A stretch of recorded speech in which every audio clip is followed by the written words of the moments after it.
Hi, my name is Uma Kaladi. I'm a cloud solution architect on the cloud incubation team, and the lab I worked on this time was called VMware HCX Plus.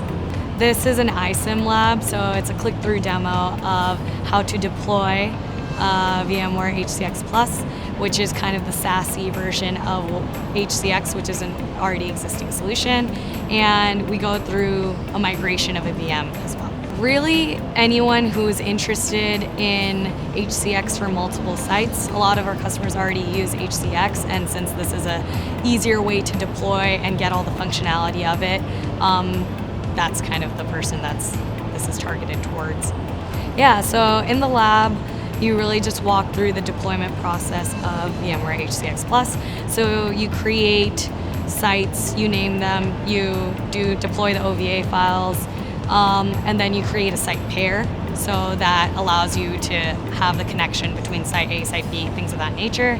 And then you go through actually migrating, choosing the VM that you're migrating, and choosing the migration profile, and then sending it through. If you're already familiar with HCX, HCX Plus is a great tool to learn about, and it's brand new, so you'll be one of the first to play with it.